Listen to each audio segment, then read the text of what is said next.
Hello everyone. तो चलो start करते हैं एक और इम्पॉर्टेंट वीडियो के साथ। तो ये वीडियो जैसा कि आप देख सकते हैं रिएक्ट पे होने वाली है और मैं कहूँ कि मोर स्पेसिफिक यूज इफेक्ट पे होने वाली है। तो यार देखो, यूज इफेक्ट ना रिएक्ट का एक बहुत ज़्यादा इंपॉर्टेंट फीचर है अगर आप फंक्शनल कंपोनेंट यूज कर रहे हो तो। पर हमेशा लोगों को कंफ्यूजन रह जाता है यूज इफेक्ट को लेके। तो इस वीडियो में मैं यूज इफेक्ट के सारे कंफ्यूजन को दूर करूंगा और बिल्कुल बेसिक से लेके एडवांस तक की चीजें बताऊंगा जो आपको पता होनी चाहिए अगर आपको यूज इफेक्ट को यूज करना है रिएक्ट कंपोनेंट में। तो यार देखो, सबसे पहले क्वेश्चन आता है कि यूज इफेक्ट है क्या और कैसे यूज करा जाता है। ठीक है, तो उससे पहले हम ये देख लेते हैं कि हमें यूज इफेक्ट की जरूरत ही क्यों पड़ी। तो बिना किसी देरी के चलो स्टार्ट करते हैं। मैं आ गया हूँ अपने कोड एडिटर पे और यहाँ पे मेरे पे एक बहुत सिंपल सी एप्लीकेशन है, कुछ रॉकेट साइंस नहीं है। मैं फिर भी समझा देता हूँ एक बार कि यहाँ पे हो क्या रहा है। यहाँ पे सिंपल सा हमारा एक ऐप कंपोनेंट है और यहाँ पे हमने यूज इफेक्ट हुक यूज किया है और यहाँ पे हमारे कुछ वेरिएबल्स से कोड है और ये सेटर है। ठीक है, कोड का सेटर फंक्शन है। यहाँ पे हमारे पास एक फंक्शन है फेच कोड, जो क्या कर रहा है यार, वो बस एक एपीआई से एक कोड को फेच कर रहा है और रिटर्न कर रहा है। ठीक है, इसको हम सेट कोड में स्टोर कर रहे हैं with the help of use state hook. ठीक है, इतना समझ में आ गया। उसके बाद क्या हो रहा है, हम उस कोड को रेंडर करा रहे हैं डॉम पे। ठीक है, तो काफी सिंपल है, ऐसा कोई मुश्किल चीज नहीं है, सिंपल चीज है, बहुत सिंपल चीज है। अब परेशानी ये है कि इस फेच कोड को मैं कॉल कहाँ पे करूँ। तो अगर मैं सोचूं इसको कि यार ऐप कंपोनेंट में ही कॉल कर लेता हूँ, रिटर्न के जस्ट ऊपर कॉल कर लेता हूँ, उससे क्या परेशानी है। उससे बहुत ज्यादा परेशानी है। मैं तुम्हें एक बार दिखाता हूँ कि उससे क्या परेशानी है। तो चलो, ये रिकमेंडेड नहीं है, बिल्कुल भी मत करना। मैं यहाँ पे लिख देता हूँ डू नॉट ट्राई दिस। ठीक है, तो अगर मैंने फेच कोड को यहाँ पे कॉल कर दिया, देखो मैं सेव करता हूँ। यहाँ पे देखो क्या हो रहा है, कोड बार बार अपडेट हो रहा है, बार बार अपडेट हो रहा है, बार बार अपडेट हो रहा है और एक टाइम पे आके वो हमें एरर दे देता है। क्या बोलता है, फेल टू फैच। ऐसा क्यों हो रहा है, चलो मैं तुम्हें समझाता हूँ कि यहाँ पे ऐसा क्यों हो रहा है। पहले मैं इसको कमेंट आउट कर देता हूँ। तो देखो, सबसे पहले क्या होता है, जब हमारा इनिशियल रेंडर होता है, तो रेंडर का मतलब क्या होता है, सबसे पहले हमारा कंपोनेंट कॉल किया गया, JSX रिटर्न करी गई और डॉम को अपडेट कर दिया। यही तो है हमारा रेंडर। ठीक है, उसके बाद क्या होता है, अब हमारा इनिशियल रेंडर हुआ, सपोज करो हमारा इनिशियल रेंडर चल रहा है, तो हमारे कंपोनेंट को कॉल किया गया। ठीक है, हमने इसको सेट किया यूज स्टेट की हेल्प से, हमने फेच कोड को यहाँ पे इनिशियलाइज किया। उसके बाद क्या हुआ, हमने फेच कोड को यहाँ पे कॉल कर लिया। अब हमने जब फेच कोड को कॉल किया तो हम वापस लाइन नंबर 7 पे चले गए। ठीक है, तो हमने यहाँ पे जो कोड था हमारा उसको फेच किया और उसको सेट कोड से सेट कर दिया। अब जब भी सेट कोड हमने कॉल किया मतलब हमने स्टेट चेंज करी। ठीक है ना, यूज स्टेट हुक्स किया मतलब स्टेट चेंज हुई, और जब भी स्टेट चेंज होता है तुम्हारा जो कंपोनेंट है वो री रेंडर होता है। ठीक है, अब क्या हुआ, अभी री रेंडर हुआ मतलब आपको कंपोनेंट फिर से कॉल हुआ। अब फिर से कॉल हुआ, हम फिर से यहाँ पे आ गए, तो फिर से हमने इसको इनिशियलाइज किया, इसको इनिशियलाइज किया, हमने फिर से इसको कॉल कर लिया। अब फिर से कॉल कर लिया, वो फिर से यहाँ पे पहुंच गए। अब फिर से हमने वही रिपीट किया और अब सेट कोड को फिर से हमने अपडेट कर दिया। अब फिर से अपडेट कर दिया तो कंपोनेंट री रेंडर होगा। तो ये ना हमेशा चलता ही रहेगा यार, ये कभी बंद ही नहीं होगा। तो ये बहुत ज्यादा क्रिटिकल प्रॉब्लम है यार हमारी एप्लीकेशंस में। तो उसको सॉल्व करने के लिए हम यूज इफेक्ट का यूज करते हैं। अब कैसे यूज करते हैं मैं तुम्हें बताता हूँ। देखो, सीधे हमने उसको यहाँ से इंपोर्ट कर लिया यूज इफेक्ट। ठीक है, और यहाँ पे उसको कॉल कर लिया यूज इफेक्ट। यूज इफेक्ट को हमें दो पैरामीटर देने पड़ते हैं, पहला होता है एरो फंक्शन और दूसरा होता है एक डिपेंडेंसी एरो। ये क्या है इसके बारे में हम आगे बात करेंगे। ठीक है, मैंने फैच कोड को यहाँ पे कॉल किया, तो देखो यार मुझे कोड मिल गया, हमारी एप्लीकेशन एकदम ठीक तरीके से रन कर रही है। और ये हुआ है यूज इफेक्ट की हेल्प की वजह से। तो तुम्हें पता लगा कि यार यूज इफेक्ट कितना ज़्यादा इंपॉर्टेंट है हमारी एप्लीकेशन के लिए। और जब भी तुम फंक्शनल कंपोनेंट यूज कर रहे हो रिएक्ट में, तो यूज इफेक्ट तुम्हें समझ में आना ही चाहिए। तो इसको हम और ज़्यादा डीप में सीखते हैं। तो ठीक है, हमने यूज इफेक्ट को एक बार इंप्लीमेंट करके देख लिया, पर हमें कुछ आता नहीं है। ठीक है, तो अब हमें समझना है कि यूज इफेक्ट एक्चुअल में काम कैसे करता है। तो देखो यार, यूज इफेक्ट के अंदर हम दो चीज पास करते हैं। पहला आर्गुमेंट होता है एरो फंक्शन और दूसरा आर्गुमेंट होता है डिपेंडेंसी एरो। ठीक है, तो द क्वेश्चन इज कि हम जो भी कोड यूज इफेक्ट के अंदर लिखते हैं, यानी यूज इफेक्ट के पहले आर्गुमेंट एरो फंक्शन के अंदर लिखते हैं, वो कॉल कब होता है। तो यार देखो, वो डिपेंडेंसी एरे पे डिपेंड करता है। डिपेंडेंसी एरे क्या है, सेकंड आर्गुमेंट जो तुम उसको एरे पास कर रहे हो उसको हम डिपेंडेंसी एरे कहते हैं। ठीक है, तो इस पे तीन केस बनते हैं। तो पहला केस है ये, जिसपे हम डिपेंडेंसी एरे को इम्प्टी छोड़ देते हैं, मतलब खाली छोड़ देते हैं। तो इस केस में क्या होता है कि तुम्हारा use effect after first render call होता है, उसके बाद वो कभी कॉल नहीं होता। जैसे हमने अभी देखा कि हमें अगर एपीआई फैच करना है, हमें कुछ ऐसा डाटा फैच करना है जो हमें बस एक बार इनिशियली करना है, तो इसलिए हम उसको ऐसे यूज करते हैं, जो डिपेंडेंसी एरे उसको एम्प्टी छोड़ देते हैं, ठीक है। और सेकंड केस क्या है, सेकंड केस में हम अपना डिपेंडेंसी एरे प्रोवाइड ही नहीं करते हैं यूज इफेक्ट को। तो इस केस में जो हमारा यूज इफेक्ट हुक है वो एक नॉर्मल फंक्शन की तरह काम करता है। तो यूज इफेक्ट हुक सबसे पहले फर्स्ट रेंडर के बाद कॉल होता है, फिर जब भी तुम्हारा कंपोनेंट री रेंडर होता है तो यूज इफेक्ट को भी कॉल किया जाता है, ठीक है। और जो हमारा लास्ट केस है जिसमें हमने डिपेंडेंसी एरे में एक काउंटर वेरिएबल दे दिया है, तो इसका मतलब क्या हो गया कि हमारा यूज इफेक्ट हुक्स इस काउंटर वेरिएबल पे डिपेंड करता है। अब इसका मतलब क्या है कि देखो, यूज इफेक्ट हुक हमारा सब पहले रेंडर के बाद तो कॉल होगा ही, अब जब भी काउंटर की वैल्यू चेंज होगी और हमारा कंपोनेंट री रेंडर होगा तभी यूज इफेक्ट हुक को कॉल किया जाएगा। समझ में आया? सिंपल है ना। देखो, तो फर्स्ट रेंडर के बाद हमेशा यूज इफेक्ट कॉल होगा, उसके बाद कब कॉल होगा ये डिपेंड करता है डिपेंडेंसी एरे पे। जैसे हमारे पास यहाँ पे 3 केसेस है, फर्स्ट केस में हमने डिपेंडेंसी एरे को खाली छोड़ा है, मतलब वो फिर कभी कॉल नहीं होगा, और एक केस में हमने डिपेंडेंसी एरे को प्रोवाइड ही नहीं कराया, मतलब वो हमेशा कॉल होगा, जब भी आपका कंपोनेंट री रेंडर होगा तो वो यूज इफेक्ट को कॉल करेगा। और तीसरे केस में क्या किया है हमने, यहाँ पे हमने डिपेंडेंसी एरे में काउंटर एक वेरिएबल डाल दिया है, एक डिपेंडेंसी डाल दी है। तो जब भी तुम्हारा कंपोनेंट री रेंडर होगा और तुम्हारा काउंटर वेरिएबल चेंज होगा तो यूज इफेक्ट को कॉल किया जाएगा। तो मुझे लगता है ये चीज आपको समझ में आ गई होगी। तो हमने लर्निंग के पर्सपेक्टिव से सब समझ लिया है, अब बात है इम्प्लीमेंटेशन की। तो यहाँ पे मेरे पास एक सिंपल सी काउंटर एप्लीकेशन है, मैं एक बार समझाता हूँ, यहाँ पे कुछ नहीं है। तो यहाँ पे मैंने 2 वेरिएबल बना रखे, काउंटर 1 काउंटर 2, और ये सेटर है उनका। और यहाँ पे मेरा एक काउंटर 1 है, यहाँ पे मेरा काउंटर 2 है, ये मैं डॉम पे प्रिंट करवा रहा हूँ। और ये बटन है जो काउंटर 1 को और काउंटर 2 को इंक्रीज करता है, जब भी मैं इस पर क्लिक करता हूँ तो ये बटन इंक्रीज करता है, ठीक है। 1 2 3 4 5 6 7 8 एंड सो ऑन, ठीक है। तो यार सबसे पहले यूज इफेक्ट हुक का पहला केस देख लेते हैं, इसके अंदर डिपेंडेंसी एरे खाली होता है, ठीक है। तो उसके लिए मैं पहले यूज इफेक्ट हुक को इंपोर्ट कर लूंगा रिएक्ट से, और यहाँ पे आके लिख लेते हैं यूज इफेक्ट। तो यार जैसे कि मैंने बताया था कि यूज इफेक्ट के अंदर हमारी 2 चीजें होती है, पहला आर्ग्यूमेंट होता है हमारा एरो फंक्शन और दूसरा आर्ग्यूमेंट होता है हमारा डिपेंडेंसी एरे, ठीक है। तो पहला आर्ग्यूमेंट एक एरो फंक्शन बना लेते हैं और दूसरा एक डिपेंडेंसी एरे बना लेते हैं, ठीक है। इसके अंदर एक कंसोल लिख देते हैं, कंसोल डॉट लॉग, और उसको लिख देते हैं कॉल्ड, ठीक है। इसको एक फिल्टर भी दे देते हैं ताकि हम उसको डिफरेंशिएट कर सकें। अच्छा, ठीक है। तो हमारा जो यूज इफेक्ट का पहला केस है इसमें डिपेंडेंसी एरे 0 था, मैं इसको एक बार रिफ्रेश कर लेता हूँ, ठीक है। तो देखो, जैसे ही मैंने इसको रिफ्रेश किया तो यहाँ पे कॉल्ड हेलो आ गया, मतलब जैसा कि हमने पढ़ा था कि जब भी इनिशियल रेंडर होता है तो यूज इफेक्ट को कॉल किया जाता है इस केस में। अब इसके बाद यूज इफेक्ट को कभी कॉल नहीं किया जाएगा। अगर मैं कुछ भी करूँ इस एप्लीकेशन में, अगर मैंने स्टेट चेंज करी सपोज काउंटर 1 की, तो मैं स्टेट चेंज कर रहा हूँ पर यूज इफेक्ट पे कोई असर नहीं पड़ रहा। अगर मैं काउंटर 2 की भी चेंज करूंगा तो भी कोई असर नहीं पड़ेगा, क्योंकि इस केस में यूज इफेक्ट को बस एक बार कॉल किया जाएगा जब आपकी एप्लीकेशन फर्स्ट रेंडर करेगी, उसके बाद कभी कॉल नहीं किया जाएगा, ठीक है। सेकंड केस क्या था हमारा यार, जिसमें डिपेंडेंसी एरे था नहीं। अब इसमें क्या था कि यूज इफेक्ट को फर्स्ट रेंडर के बाद कॉल किया जाएगा और हमेशा री रेंडर पे कॉल किया जाएगा।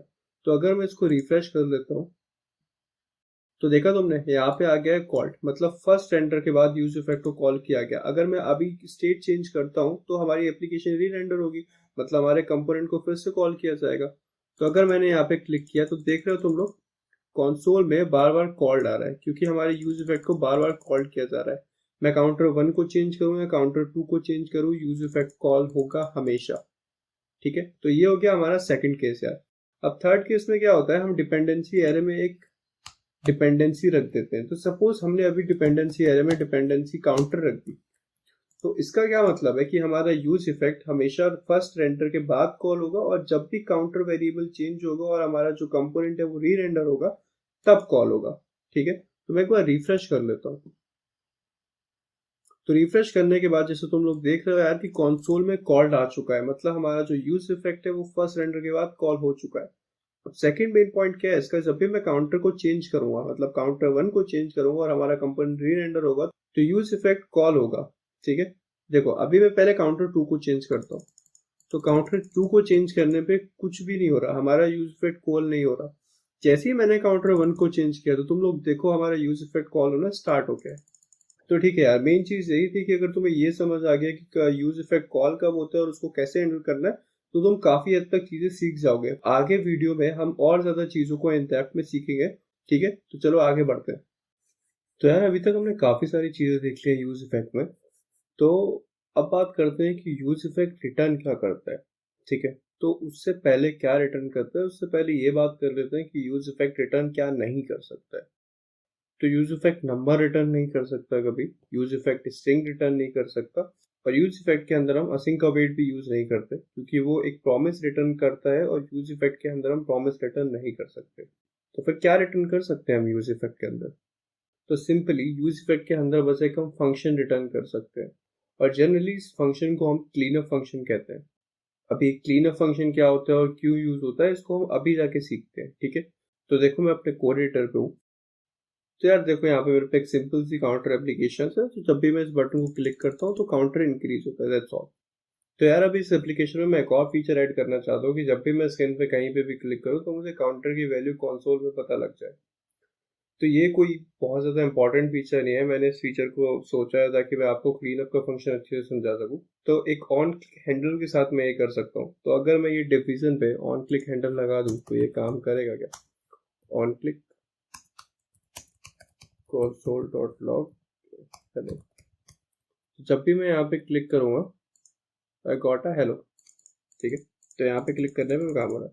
पर जब मैं यहाँ नीचे क्लिक करूंगा तो मेरा कंसोल वर्क नहीं कर रहा है। क्यों वर्क नहीं कर रहा है? क्योंकि मैंने जो स्टेप पे ये ऑन क्लिक हैंडल लगाया है वो बस इतने पोर्शन में ही है, वो पूरी स्क्रीन पे नहीं फैला हुआ, ठीक है। तो इसका एक सॉल्यूशन क्या है कि मैं अपनी पूरी बॉडी पे ऑन क्लिक हैंडल लगा दूं, तो जब भी मैं पूरी बॉडी में कहीं पे भी क्लिक करूंगा मुझे वो पता लग जाएगा। और मुझे चाहिए कि ये ऑन क्लिक हैंडल बस मेरी सबसे पहले रेंडर पे ही चले, मतलब बस एक बार चले जब हमारी ऐप जो है वो फर्स्ट बार इनिशियलाइज हो, उसके बाद ये रन करे। तो ऐसा क्या है जो हम यूज कर सकते हैं इसके लिए? सही कहा, यूज इफेक्ट। इसी के काम तो आएगा हमारा यूज इफेक्ट, ठीक है। तो मैं उसको इंपोर्ट कर लेता हूँ, और हमारा फर्स्ट आर्ग्यूमेंट एक एरो फंक्शन और सेकंड आर्ग्यूमेंट एक डिपेंडेंसी एरे, ठीक है। तो देखो ये तरीका तो वैसे हम रिएक्ट जेएस में यूज नहीं करते, पर मैं इसको एग्जाम्पल को समझाने के लिए बता रहा हूँ, ठीक है। तो इसको यूज मत करना, do not use this in React, ठीक है। तो लेट्स से मैं एक फंक्शन बना लेता हूँ लिस्टनर, और ये लिस्टनर क्या करेगा, कंसोल करेगा, कंसोल डॉट लॉग, ठीक है। तो अब मुझे क्या करना पड़ेगा, मुझे document dot body dot add event listener, और किसके लिए सुनना है, मुझे क्लिक इवेंट के लिए सुनना है, और उसके बाद हमारा ये फंक्शन इन्वोक हो जाए, ठीक है। और मैं इसको हटा देता हूँ, इसकी जरूरत नहीं है हमें, ठीक है। तो मैंने ये लगा दिया है। तो अभी मैं कहीं पे भी क्लिक करूंगा, अभी मैं एक बार रिफ्रेश कर देता हूँ अपनी एप्लीकेशन को। तो अगर अब मैं कहीं पे भी क्लिक करूंगा तो मुझे ये प्रिंट मिल रहा है, ठीक है। देखो मैं यहाँ पे क्लिक कर रहा हूँ, नीचे नीचे ऊपर ऊपर कहीं पे भी क्लिक कर रहा हूँ मुझे ये प्रिंट मिल रहा है। तो इंस्टेड ऑफ दिस हेलो मुझे चाहिए कि वो काउंटर की वैल्यू भी प्रिंट करे, तो मैं यहाँ पे काउंटर लगा देता हूँ। अब ये काउंटर हमारी डिपेंडेंसी बन गई, तो मैं यहाँ पे काउंटर लगा देता हूँ, ठीक है।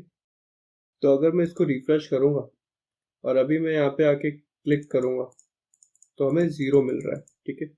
अगर मैं अभी इस पे इंक्रीज करूंगा इसको, तो अभी मैं और कहीं क्लिक करूंगा तो देख रहे हो मुझे क्या मिल रहा है कंसोल में, 0 1 0 0 1 0, और ये एक्सपेक्टेड नहीं है, मतलब हम बिल्कुल भी ऐसा एक्सपेक्टेड नहीं कर रहे। तो जब भी मैं यहाँ पे क्लिक करता हूँ, अपने लिस्नर को बढ़ाता हूँ और फिर उसके बाद कहीं और बॉर्डर पे क्लिक करता हूँ, तो हमें बड़ा एक अजीब सा बिहेवियर दिखने को मिलता है।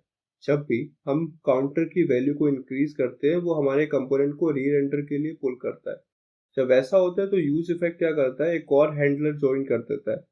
तो इसका मतलब जितनी बार मैं ये क्लिक करूंगा उतने हैंडलर हमारी बॉडी पे अटैच होंगे। तो अभी काउंटर का नंबर 28 है, इसका मतलब 28 हैंडलर्स हमने अपनी बॉडी पे अटैच कर दिए, और ये बहुत ज्यादा बैड प्रैक्टिस है, हमें ऐसा कभी नहीं करना चाहिए। तो इसलिए हम क्लीन अप का यूज करते हैं ताकि उन इवेंट लिसनर्स को हटा सके।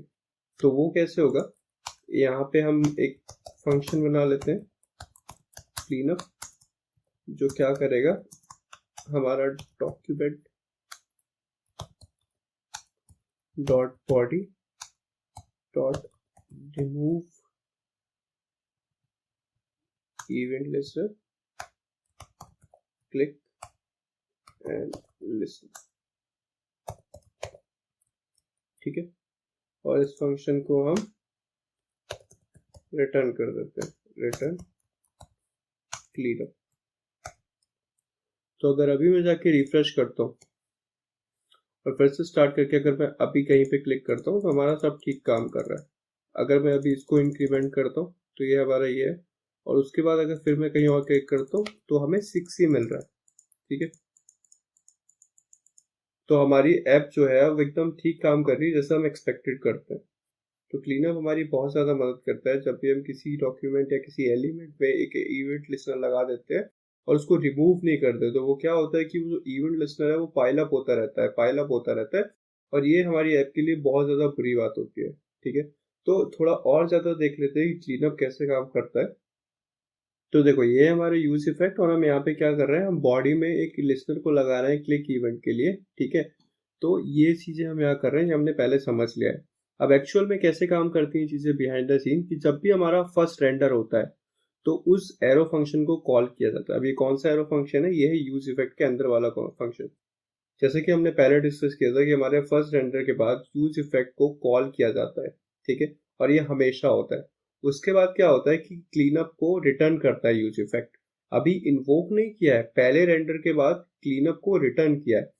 जब हमारा सेकंड रेंडर होता है तो क्लीनअप को सबसे पहले कॉल किया जाता है। ठीक है, उसके बाद हमारे एरो फंक्शन को कॉल किया जाता है और उसके बाद क्लीनअप को फिर से रिटर्न किया जाता है, और ये साइकिल हमेशा चलती रहती है, चलती रहती है। ऐसा क्यों होता है, सपोज करो फर्स्ट रेंडर में हमने यहाँ पे एक document dot body dot add event listener set कर दिया। ठीक है, तो ये इवेंट लिस्टनर हमने बॉडी पे सेट कर दिया, तो हमारा फर्स्ट रेंडर हो गया और हमने इसको सेट कर दिया। अब सेकंड रेंडर में क्या होगा, जो क्लीनअप फंक्शन हमने फर्स्ट रेंडर में रिटर्न किया था उसको कॉल किया जाएगा, और जो हमने फर्स्ट रेंडर में इवेंट लिस्टनर को सेट किया है उसको रिमूव किया जाएगा, ताकि हम एक और नया इवेंट लिस्टनर अटैच कर सके। ठीक है, तो ये क्या करता है, ये तुम्हारे इवेंट लिस्टनर को पाइल अप नहीं होने देता, ये उन सबको कलेक्ट नहीं होने देता, ये हर रेंडर पे पुराने वाले इवेंट लिस्टनर को हटा देता है और नए वाले इवेंट लिस्टनर को अटैच कर देता है। इससे क्या होता है कि तुम्हारी ऐप परफॉर्मेंस बहुत ज्यादा इंक्रीज हो जाती है, और तुम्हारा जो फंक्शनैलिटी है वो वैसे काम करती है जैसे तुम एक्सपेक्ट करते हो चीजों को, वरना बहुत सारे बग्स ऐसे आ जाते हैं कि समझ नहीं आता कि क्या हो रहा है। ठीक है, तो हाँ यार, आई होप कि तुम्हें ये सब समझ में आया होगा। अब जाने से पहले एक और चीज की मैं डिस्कस कर लेता हूँ कि हमने यहाँ पे जो क्लीनअप फंक्शन दिखाया है ना, तो जनरली क्या होता है कि क्लीनअप फंक्शन ऐसे नहीं दिखाते, हम सीधे यहाँ से रिटर्न कर देते हैं। तो हमें इसकी जरूरत नहीं है, इसकी जरूरत नहीं है। ठीक है, तो हम डायरेक्टली यहाँ से रिटर्न कर देते हैं। This is all about cleanup function. तो हमने काफी कुछ सीख लिया यार यूज इफेक्ट में। अगर कुछ समझ में ना आया हो तो तुम मुझसे कमेंट में नीचे पूछ सकते हो, और अगर कुछ ऐसा हो जो मैंने कवर नहीं किया हो फिर भी तुम सीखना चाहते हो तो डेफिनेटली तुम मुझे सजेस्ट कर सकते हो एक नया टॉपिक पढ़ाने के लिए। ठीक है, चलो आज के लिए इतना ही रखते हैं, बाकी मिलते हैं अगले वीडियो में।